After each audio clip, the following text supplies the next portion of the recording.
Delighted to welcome to the studio a man who does this show so brilliantly on a Friday, a man who is to broadcasting what Joan Rivers was to comedy.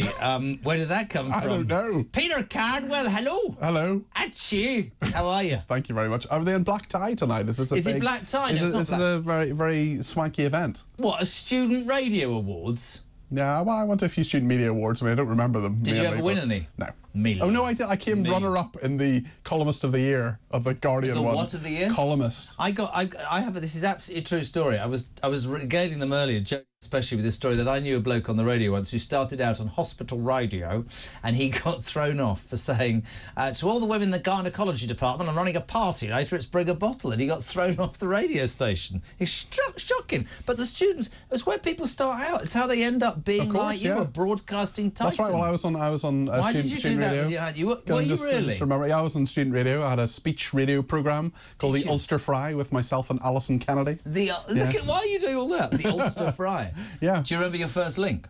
No. I do. Do you remember my first link? GWR, an overnight, this is genuinely true, Saturday into Sunday, I was shaking like a dog that's in the middle of something, and I put in Tina Turner and Simply the Best, did a ridiculous link, breathed and went, oh, right, and pulled the CD out.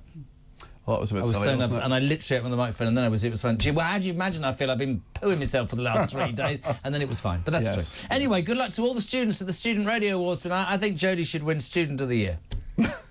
Of what? Is my question. Student of Broadcasting. Can we crack on? Yes. Have you been down to Westminster? Yes, I've just come from there, actually, and I was speaking to some of the farmers, but mainly sort of parliamentarians about what they're thinking about all the different protests. Because Kemi pitched up. She did, as did Ed Davey, the leader of the Lib Dems. Read a quote, Kane. Red Davey. Was he in a jumpsuit? Not today. Blown out of a cannon or something, didn't sort of parachute in, but certainly there were tens of thousands of people there. They were just packing up. I was chatting to a few of them, talking to a few parliamentarians from various different parties as well, just saying what a mistake they think Labour have made here. And Graham Stewart told me that he has a colleague, he won't mention, a colleague who lost his seat, who bumped into the Labour person who won his seat, a rural seat, today, and the Labour person said, do you want your job back? Yeah. Literally, yeah. I'm at a loss to understand Rachel Reeves saying that farmers must pay for the NHS. And what I was really keen to do, and we've been keen to do on this station in its entirety, which is important, is to explain below the headline, because much as we did with VAT on private schools, that was very personal to me, because my parents spent, everybody knows this, 60% of their income sending me and my brother to private school. They weren't millionaires, right? This assumption that if you are a farmer, you are minted. You might well be asset rich, but I didn't realise that not only do they perhaps only earn between 1% and 2% of the value of that farm a year, 20 grand on £1 million farm, so inheritance tax is completely a no-no, is actually this custodial belief of passing that farm down generation to generation. It's massively strong. Like that, you know that fancy watch you see in the back of magazines and stuff, so you never really own one of these watches, you just sort of custodian passing it down to the next generation. It's like that. And actually some of the numbers that have been mentioned by Rachel Reeves are interesting to look into. So they've just given the NHS another 22 billion, so its budget is about 200 billion a year in England. All of this, even by Treasury calculations, which the National Farmers Union say are totally wrong, they say it would raise basically about £500 million a year. I'm ahead of you on this. You'll be really impressed. It's one day. 500. I can do better than that. 535 million. So I'm going to give you. It was given to me by James Price earlier. Our foreign aid budget. You know how much that is? Tell me. 13.6 billion.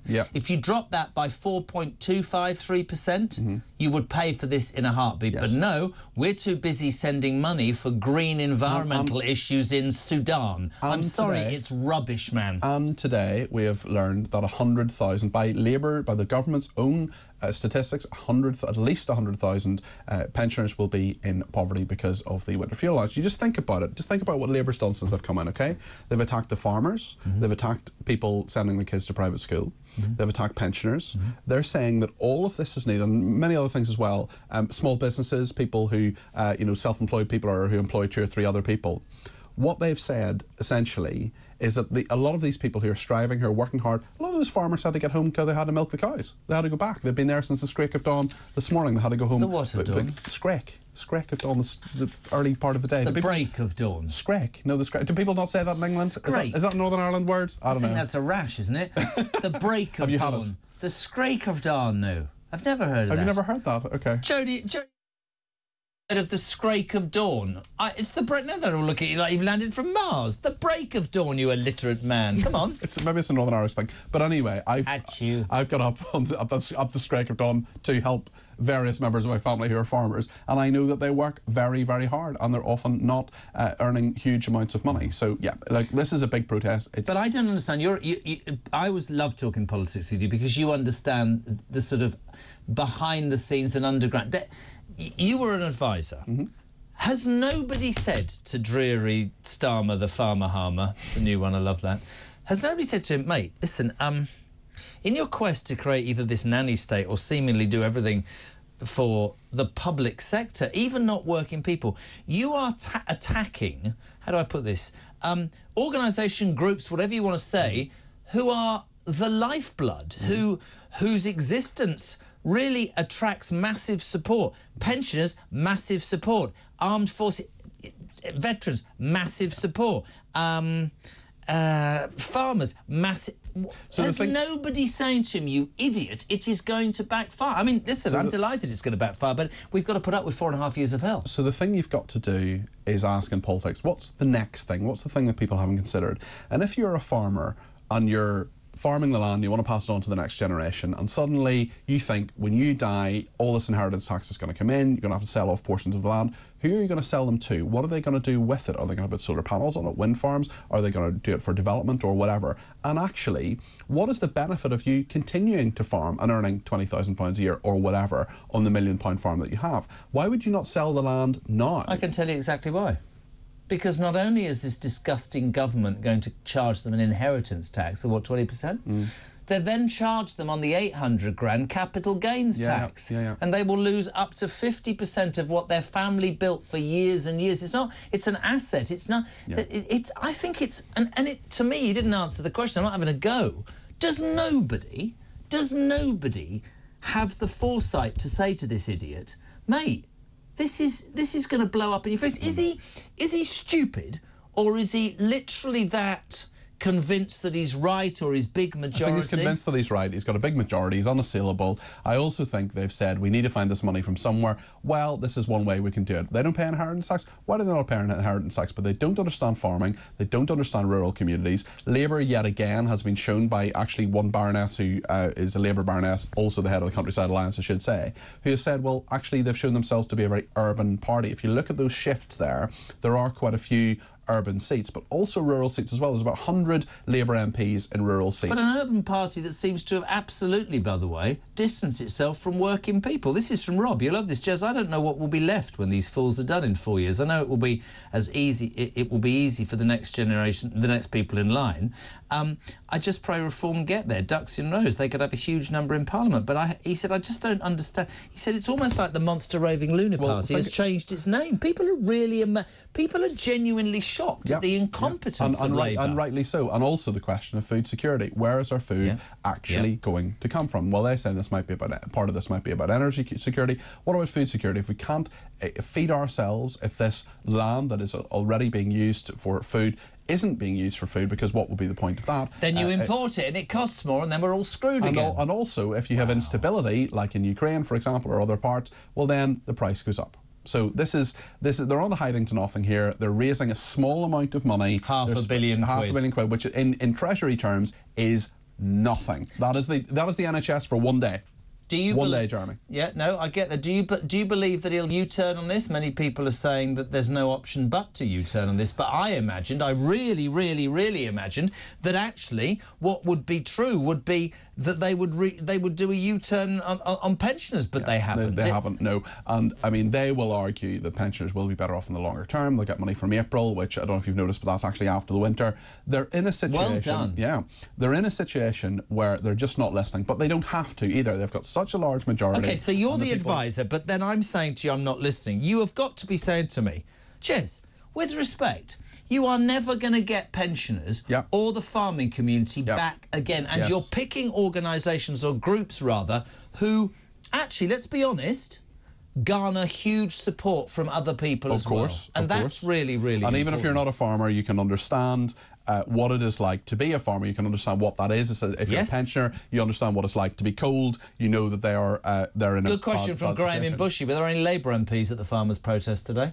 I didn't see any today. I wasn't there for the whole day. I don't know. But, I mean, here's an interesting one. There are a number of constituencies, including for Labour MPs, where they have a majority of maybe 350 or 400. But the farming population itself, never mind people who support farmers, but the farming population themselves is maybe 3-4 times that. So when it comes to those local elections, I think Labour are going to get a really bad shock from pensioners, from people who send their kids to private schools, from people from a farming background. They won't care. I don't know. I mean, we'll see if they react. But so far, Keir Starmer, you can say what you like about him. You can say stupid. You can say he's got a tin ear. He doesn't listen to people. He's never here. He's in Rio again. The thing that you've got to not admire, but certainly remember about Keir Starmer is that he is absolutely ruthless. And he hasn't turned on any of these ones. I don't think he's going to U-turn on this. Why is he ruthless? Do we think he's ruthless? I think he's pretty ruthless. I think he's incompetent. He's been ruthless to Sue Gray. He's been ruthless to various other ministers. He's been ruthless to farmers, to pensioners, and so on. He thinks what he is doing is the right thing. I don't think he's that political. I think they're making some mistakes here. I think they're making mistakes with farmers. I think he's an over-promoted bank manager. Jesus Christ. Ryan's just walked in a suit. I thought it was the local funeral director. That's very smart, Ryan. Court appearance, Ryan? Oh, no. The Radio Student Awards. We're going to the Student Radio Awards. Oh, you are best. Don't be sniffy. I'm not being sniffy. I didn't get invited. It's nice to win those awards. Well, I've won. Listen, I didn't. Have you won any awards? I've a few over the years. You haven't won any. I have. Yeah? Yes. TV Choice Award? No, I haven't won a TV Choice Award. Six of them, have you? Your groaning mantelpiece. What? Your groaning mantelpiece. No, my mantelpiece never groans. I just find it extraordinary. I mean, I watched Clarkson slam the tax and say that the BBC... And the BBC saw that one, They were about as impartial as... ridiculous. Say this is, you know, that they are playbooks. I've read about Rachel Reeves today, doctoring her CV. I just... You say he's ruthless. I don't think he's a very good planner. I don't think his brain is set to what might be if it all changes a bit. You know? And here we are, nearly 3 weeks after the budget here. We're still talking about the budget. We're still talking about inheritance tax. We're still talking about national insurance. We're still talking about pensioners, which was part of it as well. You know, this has not been a successful budget for an awful lot of people. There are a lot of people really, really annoyed about this. And yeah, Rachel Reeves and her CV, another thing that's come up today, people talking about that saying, is it a breach of the ministerial code to lie in your CV, for example? There are other bits... Very different when you're in the spotlight, I was saying earlier, isn't it? From sitting at the sidelines carping. You ever enhanced your CV, Jeremy? Sorry? Have you ever enhanced your CV? I don't need to. I got the lowest ever recorded percentage in French in the history of the school. I got 3%. I didn't understand. 3%? I failed my maths O-level 6 times. I got 2 U's, 3 E's and an unplayed. Ridiculous. There's no You failed your maths O-level 6 times? I couldn't add up. I can't add up. Okay. I could when I went to the bookies, £10 each way, down to 2 with 9% tax. Just wasn't any good at that. So I was shy and pitifully rubbish at school. What do you want? You were a bit of a geek, weren't you? Which is why I've got no friends. I'm joking, no star. Right, quick questions for you. Yes. Stuff on the day. So we feel sorry for the farmers. Yes. Clarkson, fantastic. Freezing Britain, the snow's on the way. Do you like snow or not? Oh, I love snow, yes. Do you? Big fan, yes. Are you? Yes. I didn't think that. I think you'd be like, what's a bit cold? No, I like the cold. I like the cold, I like the wet. I like autumn. Autumn's my favourite season. Is it? It is, yeah. Cold and wet is how you like it. Can I also say, this is really important, and I want to push the camera in on Peter Cardwell's face. Here we go.